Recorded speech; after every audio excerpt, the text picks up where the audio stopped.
He is the chair of the International Chamber of Commerce and the vice chair of the UN Global Compact, amongst other valuable positions. Together with his wife, Kim, he founded the Kilimanjaro Blind Trust that aims to improve the lives of blind and visually impaired children in Africa. So ladies and gentlemen, please put your hands together as we welcome on stage our first speaker for this morning, Day2-Paul Polman.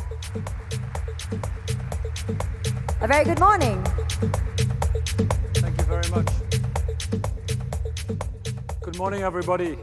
Thanks for the opportunity. Yesterday I was at the NASCOM conference of all the people working on technology, and there were about 1,000 people there, and today it's the advertising community, and I have to say I'd prefer being amongst you than amongst all these technology geeks. But congratulations to the IAA for their 44th convention that you're holding here. I had the honor last year to get the Golden Compass Award, and I think the reason I'm standing here is that it's payback time, so I better deliver. The great respect for what you're doing as an industry. I've been my whole life in consumer goods, and I wouldn't want to change that. To be close to the citizens of this world and to satisfy their needs is probably one of the most rewarding things that you can be doing. But I also think the industry is at a crossroad, and it's quite appropriate that you're here these few days to actually talk about it. The last Monday I was in London talking to one of the major universities. As it happened to be, it was a community of students studying marketing, and I asked them a simple question. What do you think the image of marketing is? Are you proud of your profession or not? And overwhelmingly, and this is one of the top schools in the UK, overwhelmingly they felt that marketing had a bad image, which is not obviously what we want. There are very few industries that you will see that unanimity of opinion there. Trust is low in the industry and shine is off, to be honest. We ought to be worried about that. The recent scandals that we've seen don't help either. We've seen fake news or election meddling. We've seen privacy rights or device addictions. We've seen illegal mining and data breaches. We've seen market dominance in some places or irresponsible advertising. And last but not least, many of the companies involved in our industries, especially many of the new ones come in, have had employment practices or sexual harassment cases that I certainly wouldn't expect to happen in today's world, day and age anymore.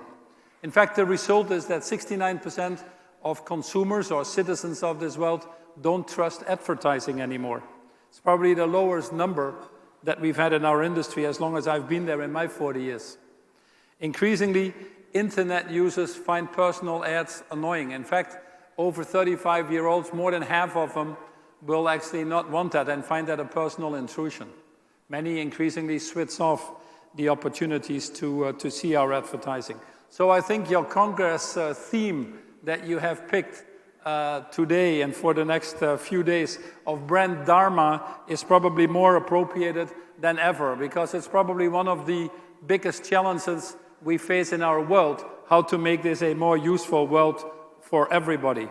Value and trust in today's environment is probably more important than ever. Values and trust. These are the essential ingredients, in my opinion, for a successful, profitable business, but also for inclusive, equitable, and sustainable growth of any society, for that matter, in the world in total. And communications or advertising, the people that are represented here in this room, are playing a crucial role if you're willing to step up. The statistics require us to do things quite differently than we're currently doing it. I'm reminded of Charles Dickens, who wrote in 1859 a book which is called The Tale of Two Cities. He was talking about London and Paris. It was the best of times, it was the worst of times. It was the spring of hope and the winter of despair. And I think that summarizes pretty well where we are globally, as global citizens or global economy, but also where we are as an industry. It certainly is the best of times if you look at the number of people that we've lifted out of poverty. Over the last 5 decades, whilst population has tripled, GDP has grown more than tenfold. We've lifted more people out of poverty than in any time in human history. Even here in India, the number of people out in poverty has significantly reduced in the last 10 years by 30–40%. We've created an enormous amount of wealth for many people and should be proud of that. More people are in education, less people are hungry, more people have access to clean drinking water, maternal health is down. People live longer and healthier lives. In fact, if you want to be born, this is the best time to be born. But as Dickens says, it's also the worst of times. We're hitting, because of this enormous growth and wealth creation that we've had, the opportunity to lift so many people out of poverty. Increasingly, we're aware that the system that we're using to achieve these enormous numbers is not sustainable. We're hitting planetary boundaries. Johan Rockström, who ran the Resilience Institute in Stockholm, talks about 9 planetary boundaries that describe the health of this planet. 4 of them, climate change being the most important one, were actually already exceeding the minimal acceptable levels. We're using resources at 1.5 to 2 times the world can replenish. In fact, we're doing more damage to this planet Earth in the last 30 to 40 years with our form of consumerism than we've done in the 5 billion history of the planet. Simple question I have is, what gives us the right to do this? What gives us the right to deprive future generations? Hubert Reeves, who was a philosopher in Canada, said it very well when he said, man is the most incredible species. He worships an invisible God and destroys a visible nature, not realizing that the visible nature he destroys is the invisible God he worships in the first place.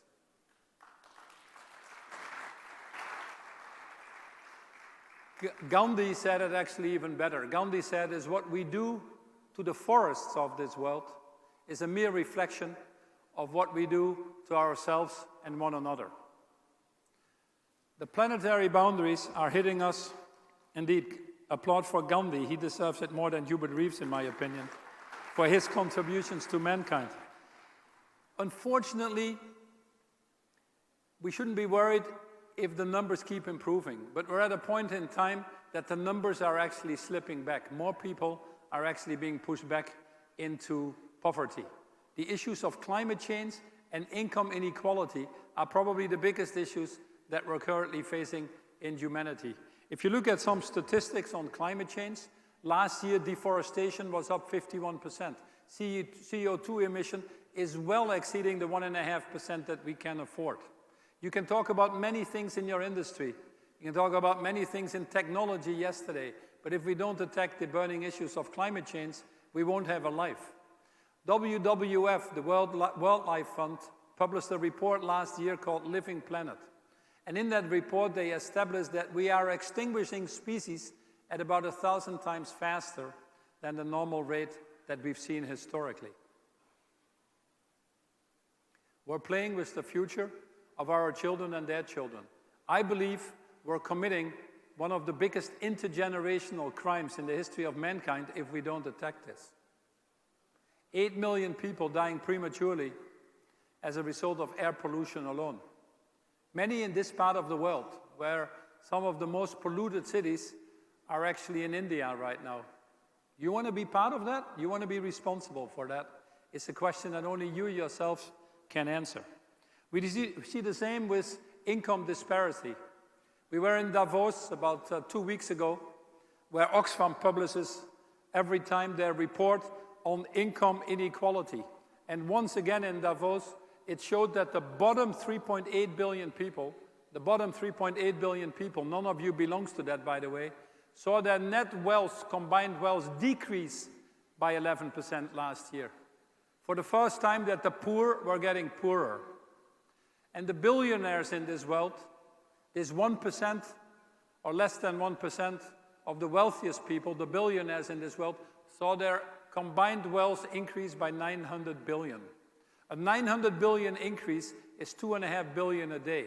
2.5 billion a day would be enough to bring all the children in school that are currently not in school, the 246 million, would be enough to give health care to people so that we have saved lives for about 7 million of them.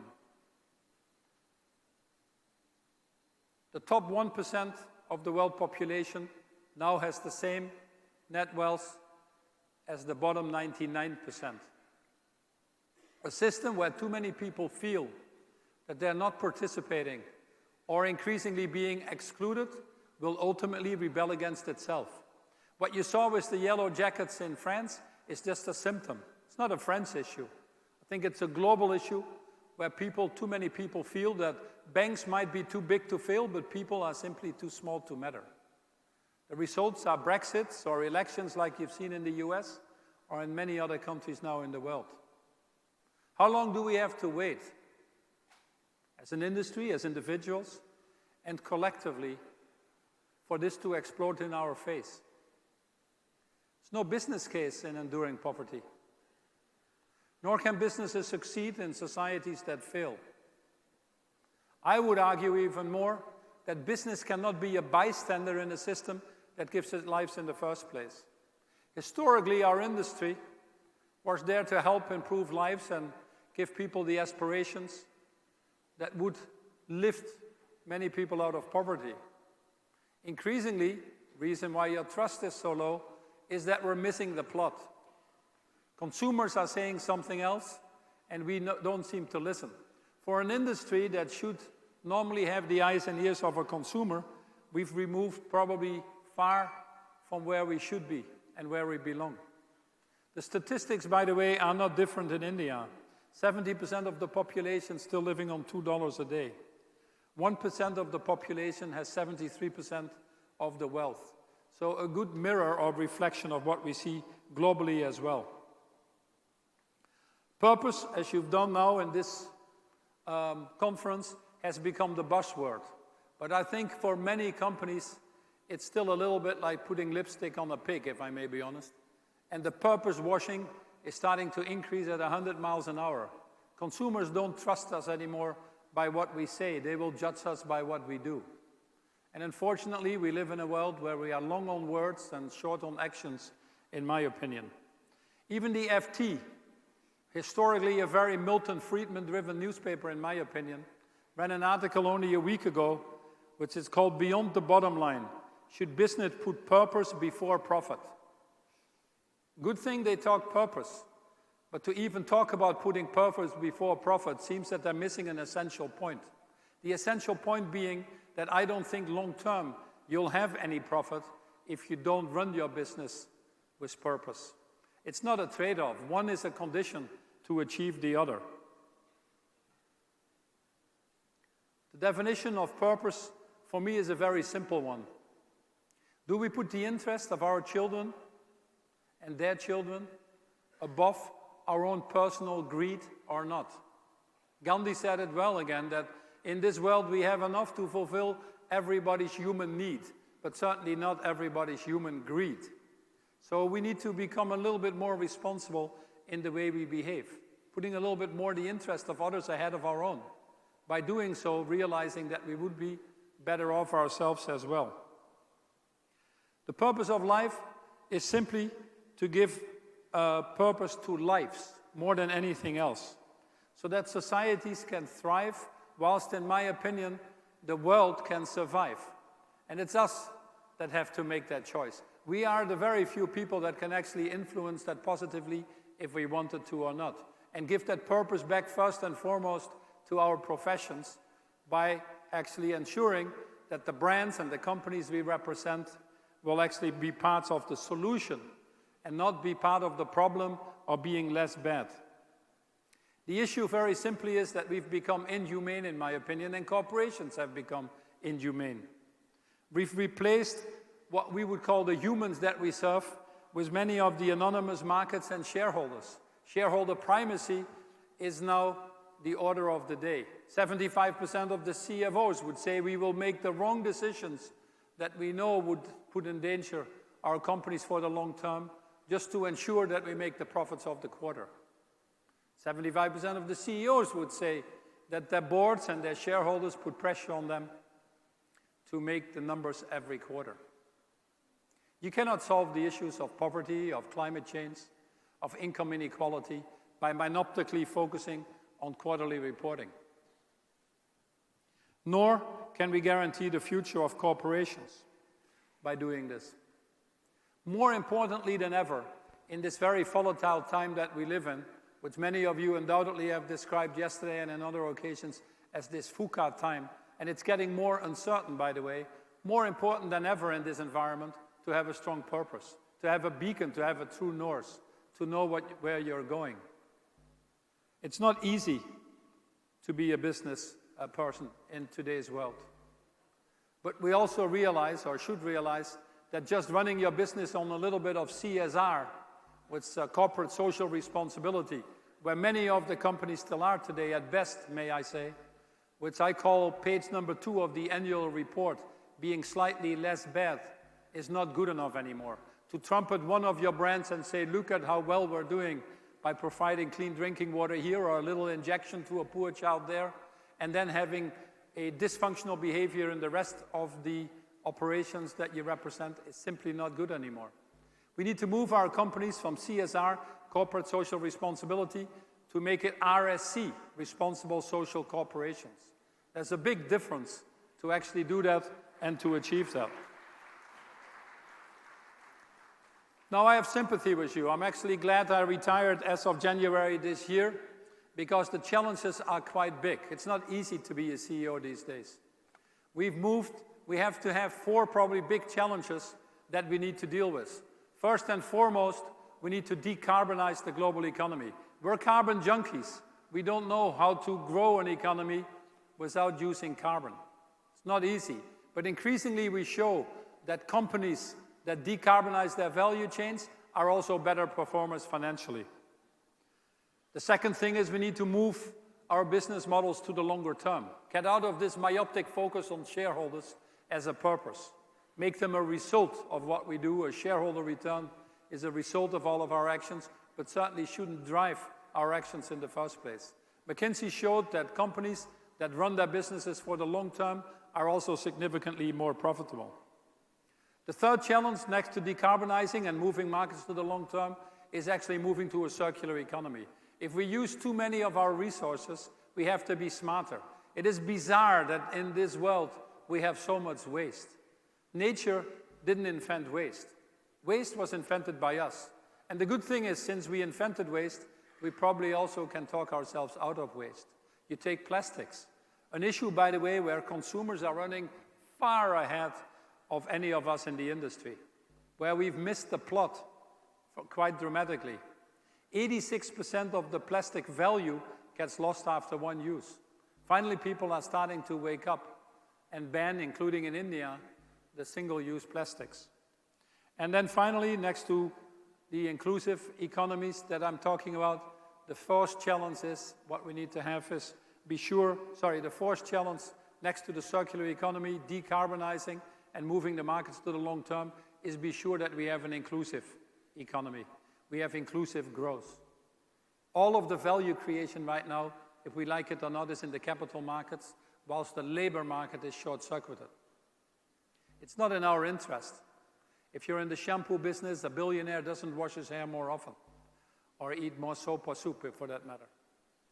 It's in our interest to have societies where there is a better distribution of wealth if our industry long-term wants to be successful. Now, clearly, we don't have the right leaders in the industry. We don't have the right policies to deal with these challenges. I'd argue we've created the wrong cadre of executives. The lifetime of a publicly traded CEO is now 4.5 years. I decided to stop after 10 years. The only one that would have been happy with the 4.5 years is probably my wife. But it's not so easy to be a CEO. In the US, about 30 years ago, were 8,000 publicly traded companies. Today, they're less than half. It's not easy to run a company. The average lifetime of a publicly traded company when I was born was 67 years. Today, it's only 17 years. What does that tell you? It tells you that we're not running these companies for what society is expecting. We've become too short-term focused. We're reacting to symptoms. We don't take the time anymore to deal with the underlying causes. We've lost the plot. What makes it more difficult is that we have all these challenges, and historically, we've been relying on governments. democratically elected governments to deal with them, to deal with climate change, to deal with moving to circular economies or financial markets to the long term. But unfortunately, we're at a time in history where global governance doesn't quite function. Isn't that an understatement? In most countries, we're shrinking back to our own territories. Globalization is being challenged in all countries of the world. Institutions that we have developed to deal with globalization date from 1944, Bretton Woods, when 90% of the world economy was in Europe and the US. The world has dramatically changed. Any of you who runs a company probably has changed 10, 15 times their strategies. We haven't done that globally, yet our issues are more global. Climate change, financial markets, cybersecurity. We simply don't have the mechanisms anymore to deal with it. Now we can take two courses of action. We can be cynical, make jokes about politicians, tell everybody that they're incapable, or we can rise to the challenge and say, we've relied on them for a long time, they've helped us do quite well in this world. Now it's time for business to step up and help de-risk the political process and take a little bit more responsibility. Viktor Frankl said it well in his book, Man's Search for Meaning, when he said when they built the Statue of Liberty on the east coast of the United States, they forgot to build the Statue of Responsibility on the west coast of the United States. You cannot run your businesses with the freedom that we have if you don't take that responsibility. And it's time for us to take that responsibility. I would argue on climate change, we would not have had the Paris Agreement in 2015, which I worked tremendously on with the French, if we would not have rallied the business community there and show the politicians to be a little bit more courageous, because business was simply saying, if we don't attack this, we don't have a future ourselves. Now, in all this complexity, we do have an answer. In 2000, the late Kofi Annan started in the UN the Millennial Development Goals. It was a very simple goal, to halve the number of people living in poverty. And lo and behold, we've achieved that. We've actually cut it by more than half in the 15 years. At that time defined as $1.25 a day. What we now need to do is go the whole way. Have a look at this quick film for a second.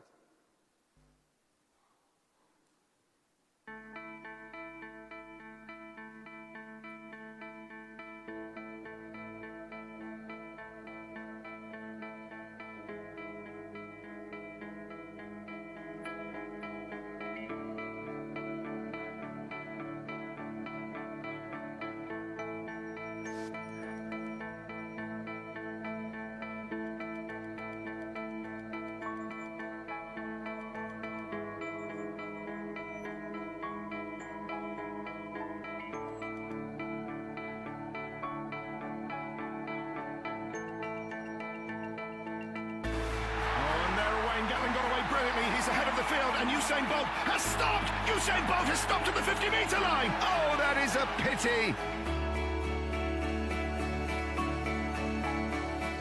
5.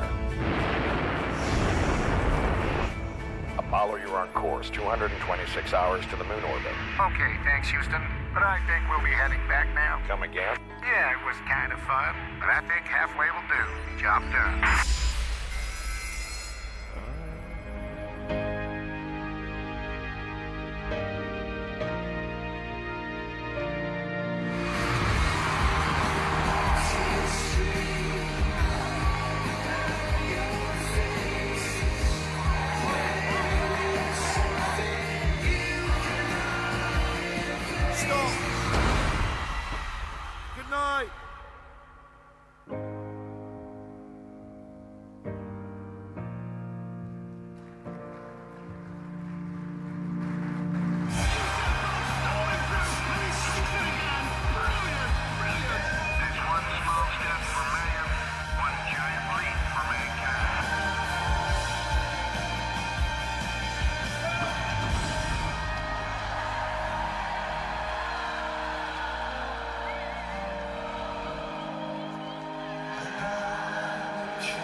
Okay.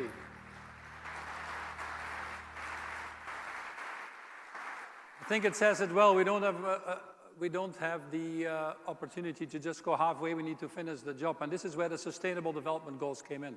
Despite global governance not working, in September 2015, in the UN, 193 countries signed what I call a moral agreement, which is the Sustainable Development Goals. I had the honor to work on that for 2.5 years with another 26 people, which were then called the Imminent High-Level Panel for the Sustainable Development Goals. And it has a very simple objective: to irreversibly eradicate poverty and do that in a more sustainable and equitable way. A plan for peace, prosperity, partnership, profit, and above all, the planet itself. Leaving no one behind is the simple way to summarize this. And it's by all means possible. Interestingly, the cost of achieving this is estimated at about $3 to $5 trillion a year. Might sound like a lot of money for many of you, but to keep it simple, it's about 3 to 5% of the global economy. I would argue that we have waited so long that for any of these famous 17 goals that are represented in the Sustainable Development Goal, the cost of not acting has become significantly higher than the cost of acting. Climate change itself is costing the world already $5.3 trillion a year, according to the IMF. The cost of food waste, which is 30 to 40% of the food that we produce. And by the way, food waste would be the third biggest emitter of carbon if it were a country, after China and the US. The food waste alone, you only need to cut back 10% of that to be able to feed the 840 million people that are still going to bed hungry every day, not knowing if they wake up the next day. Goal number 16 is about peace and justice. This world spends $10 to $12 trillion on conflict prevention and wars every year. 2 to 3 times more than the cost of implementation of all the Sustainable Development Goals. This is probably the most attractive business plan that we have in front of us. But we're so short-term, myopically busy running our quarters that we don't see it. The cost of not acting significantly exceeding the cost of action. Unilever has embraced these Sustainable Development Goals for the last 10 years as our business plan. Our shareholder return has been 300% over that period, more or less, and our return on invested capital is running at 19%. I would argue it's a damn good business strategy to implement for any company. We've created the RISE Fund, one of the funds I'm on the board of for impact investing, entirely focused on the Sustainable Development Goals. A 30% return continuously. Besides the moral case for not leaving anybody behind, it also is an incredible financial case. Most companies, I would argue, would benefit from adopting the Sustainable Development Goals into their purpose, into their strategies. Businesses are over 60% of the GDP globally, 80% of the job creation, 90% of the financial flow. If we don't get involved, we don't have a speck of chance to solve these issues in the time frame that we have left with ourselves. And in fact, the citizens of this world are asking for it. 64% of consumers around the world will now only buy products based on their beliefs.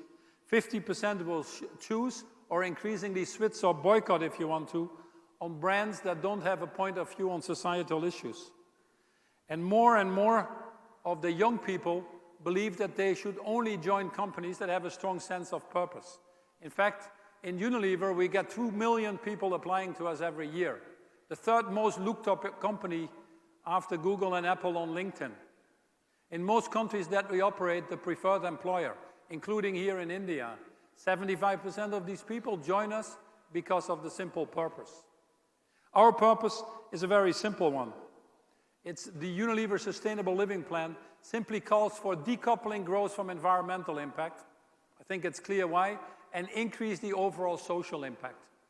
Our goal is to reach 1 billion people and improving their health and well-being, on top of the 2.5 billion that we serve every day. It might sound audacious, but being in 190 countries, and with the size and scale of our business, 60% in the emerging markets, more than any other company, we think we can achieve these objectives. In fact, we're well on our way. 7 years into the plan, we've reached about 600 million people. Things like hand washing with our Lifebuoy brand, reaching about 400 million people, 200 million in India alone. With our food brand, things like nutrition, reaching about 100 million. With our Dove brand, fighting for women's self-esteem, having a goal of reaching 60 million women and being nearly there. Our Domestos or Domex brand in India for toilet cleaning, setting a simple goal to reach 25 million people and address the issues of open defecation. All of our brands should be a force for good. All of our brands that have this strong purpose, not surprisingly, are growing faster and are more profitable as well. Over the last 10 years, we've outperformed our industry, all of our key competitors. We've consistently grown ahead of the market and significantly improved our profitability, driven by the brands with stronger purpose. It is a good business plan. That's what I'm trying to tell you. And every day more, it is even a better business plan. Look at this ad here in India on surf to show what it takes to bring purpose into your brands. Just have a quick look.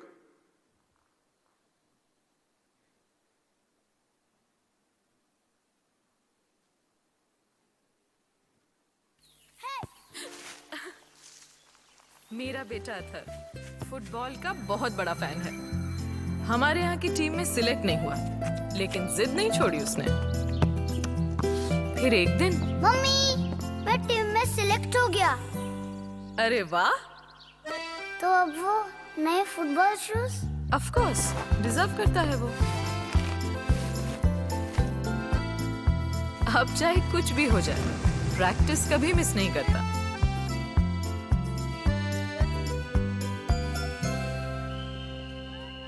इसीलिए आज match के दिन उसे surprise देने आई हूँ।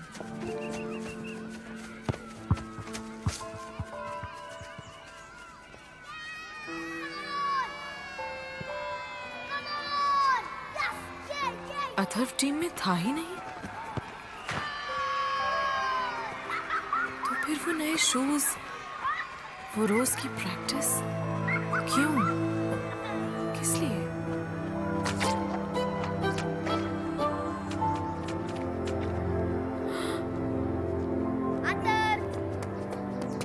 आज भी क्या मस्त खेला है तू, सच्ची। और यहाँ एकदम मस्त। थैंक यू यार। It's okay. अथर्व, मेरा दोस्त सूरज वो शूज नहीं खरीद सकता, इसलिए मैं अपने शूज रोज सूरज को देता था।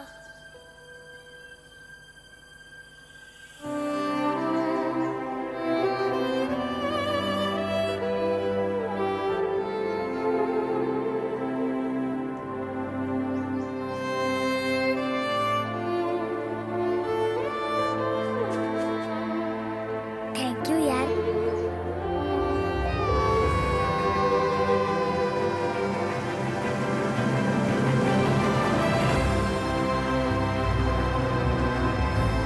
आज मेरा अथर्व बिना खेले ही जीत गया। My son is ready for life.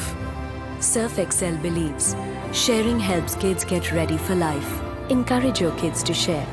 Log on to surfexcel.in.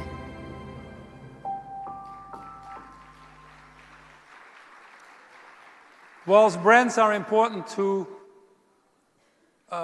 express the purpose that you have, you won't have that credibility, in my opinion, if you don't lift that at a total corporate level. Far more important than just the brands alone.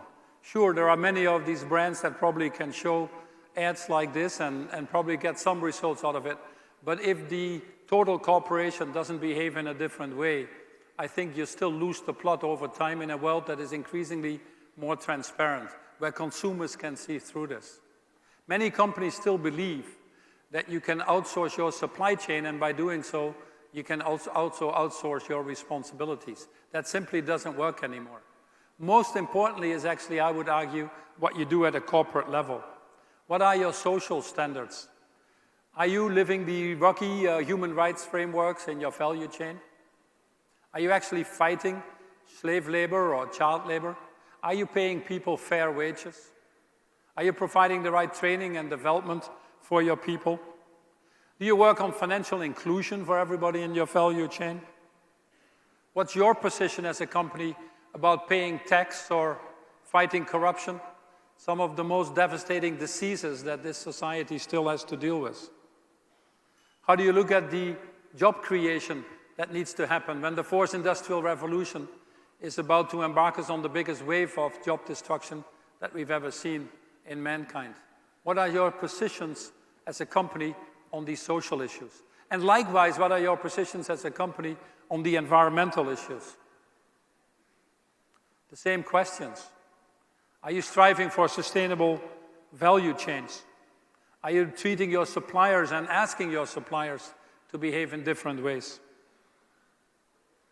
What is your policies on waste in your factories? All of our factories are now zero waste to landfill. No question about that. In fact, we set a 5-year goal, achieved it in 3 years. Factories are run better, people more motivated, and yes, the costs are lower. You have to be consistent in all what you do. Consumers have caught on that it isn't cool anymore to buy a $1 t-shirt when there are people dying in Bangladesh on a pittance of a living standard that we would never ever accept in any of the territories that we live. And then the third thing, next to the social and environmental standards, the Edelman survey has once more shown that the people that work for you, the citizens of this society, now expect companies to speak out on social issues. If you don't have an opinion anymore, people worry about your reason for being. When human rights are being threatened, or basic standards of dignity and respect, sexual reproduction rights, rights for LGBTs, and many other things, they expect businesses to speak up. If we don't do our advocacy, we won't have that credibility anymore. Advocacy on changing consumer habits, on changing laws, climate change, plastics, food waste, whatever the issues are that are relevant for your business, increasingly you have to speak up. In Unilever, 2 examples in the marketing community that you're well familiar with is the Unstereotype campaign that we've run with a lot of the other companies in the industry, with UN Women, on which I'm on the board of, to take stereotyping out of advertising. A brand like Brooks Bond in India would be a good example of that. For the interest of time, I won't show you that. Another example that had to come from the industry, in this case ourselves, is to drive the social standards on the online platforms. It's actually sad that the online platforms don't take their own initiatives. How to ensure that we protect our children. How to ensure that we don't create divisions in society. How to ensure that we advertise on sites that don't promote anger and hate. When we pointed it out to the social platforms, their first reaction was, sure, we can try to do this and ensure that your advertising is shown there, but you have to pay us for it. I hope that with a lot of the recent events that some of these social sites have gone through, that there is a higher level of responsibility emerging that they need to be held accountable for. You might outsource your value chain, but you cannot outsource your responsibilities. At the end of the day, it boils down to goal number 17 in all these sustainable development goals, which is the goal of partnership. Einstein said it well when he said the definition of insanity is trying to do the same thing over and over again and expecting different results. That doesn't work anymore. The Africans have a great proverb that says, if you want to go fast, you go alone. If you want to go far, you go together. We need to work in different partnerships to solve these issues. When we talked in the Sustainable Development Goals, when we were developing them about partnership, we didn't talk about a contract, you produce for me and I will sell, or you work for me and I will pay. No. We talked about a partnership for the common good, a partnership that was intergenerational, a partnership where we put the interest of others ahead of our own, knowing that by doing so we would be better off ourselves as well. Ladies and gentlemen, I would argue that we have all things needed to address the Sustainable Development Goals. We don't need more PhDs. We don't need to send more people to Mars or Pluto, in due respect. We know how to build homes for the homeless. We know how to attack climate change so that people on small island states don't drown. We know how to grow food to feed everybody. What we're missing is human willpower. And the simple question I would ask to you, to your industry, and in general, is do you care? Do you simply care? We have to bring humanity back and put a human face on all these things. Behind anybody that goes to bed hungry is a human face. Behind any child that dies before the age of 5 is a human face. Behind any person that dies of air pollution prematurely is a human face. If you are aware of those issues and you don't act to prevent them from happening, frankly, I would argue you're as guilty as the ones that are causing it. So my question to all of us is, do we really care? 70% of people are going to live in cities. We've just passed the 50% of that. We're still having, with population growth and urbanization, we're having to build as many cities in this world still as we currently have. A New York is being built every 8 weeks as we talk. Increasingly, with the economic center of gravity and population in cities, I think we risk distancing ourselves from the planet and from nature. An average kid in school in an inner city doesn't know the difference anymore between a cucumber and an aubergine. How can we live in harmony with the planet if we don't make that an integral part of all we do? I would also argue that although technology has made us more connected than ever, and we send 50 billion likes a day or whatever it is to each other. In fact, people commit suicides if they don't get enough likes. The average American has only one person that they can really talk to. The UK has just appointed a minister of loneliness. In many restaurants that we're sitting, you see couples communicating to each other by looking at their telephones. I don't know what they do. Do they send WhatsApp messages to each other? Or we just don't know how to communicate anymore. We've lost humanity. Do we really care? And to care takes courage. These are not simple changes that need to be brought into business. These are changes that make you feel uncomfortable. But exactly that level of feeling uncomfortable is needed to get the changes that we're after. Courage, by the way, comes from the French word cœur, which means heart. You cannot lead your businesses just by the brain. You have to lead your businesses, above all, by the heart. And that is why courage is so important. Leadership is about purpose. It's about longer term. It's about different levels of partnership. And it is indeed about putting the interest of others ahead of your own and realizing that you're better off yourselves as well. First and foremost, we are all citizens of this world called planet Earth. As simple as that. The Dalai Lama said it very well. He said that if you seek enlightenment for yourself, simply to enhance yourself and your position, you miss purpose. But if you seek enlightenment for yourself, to enable you to serve others, you are with purpose. I have a very simple request to all of you. You're all educated, most likely financially independent. You can work where you want, you can live where you want. You didn't have to worry getting past the age of 5. You got a good education. Well, the news is that you probably won the lottery ticket of life. You didn't do anything for it, but you got it. It wasn't your choice. If that is the case, and if you feel you belong to that group, then you only belong still even today to about 2% of the world population. My simple request to you is, if you belong to the 2% of the world population, then it is your duty to put yourself to the service of the other 98%. Live a life with purpose, and thanks for your attention. Thank you.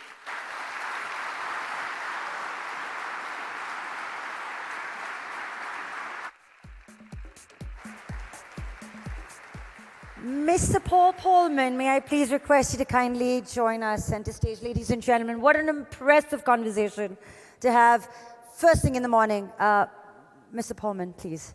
Thank you. Thank you very, very much. What was truly fabulous about this entire conversation was it kind of took me back to what Richard Bach said, and he said that your conscience is the measure of the honesty of your selfishness, and listen to it carefully. So thank you very, very much for bringing our conscience to the forefront. I know we've kind of overshot the time, but we've got one question which we'd like you to answer. This question comes from Fredrik Borstrom.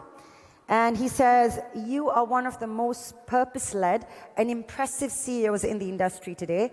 What are you planning to do once you step down in order to drive some of the issues you raised during your presentation today? Yeah. I need to use that microphone. Sure. Or this. Just took my microphone off. I might as well use this one. The reason I put myself as the chairman for the International Chamber of Commerce, which has 45 million companies, we just had a wonderful meeting in Mumbai 2 days ago, as well as the UN Global Compact, which are 12,000 of the more progressive companies subscribing to the 10 principles of the human rights, basically, that the Global Compact puts out there. And the B team, which is a group of very courageous leaders, Ratan Tata being one of them, that are willing to take a little bit more personal risk and speak up. I think that's a combination that if we get them to work in the right direction, we can actually move the private sector faster to reach some of these tipping points to achieve the Sustainable Development Goals. So in my activities and how I organize my life, which frankly I already did when I was at Unilever, is to see if we can accelerate these tipping points around the Sustainable Development Goals. So indeed that we can say in 15 years' time, we haven't left anybody behind. And that's a life worth living for. That is a great holiday if you can live your life like that. Thank you very much. Thank you very much. Sir, I'm going to request you to kindly remain on stage. Paul, may I please request you to remain on stage? Thank you so much. We are absolutely delighted to have you with us today and to honor your presence. May I please invite on stage Mr. Puneet Mishra from Z to kindly felicitate Mr. Polman. Thank you, Mr. Mishra. Morning. How are you? And thank you so much for that wonderful and thoughtful presentation. Thank you.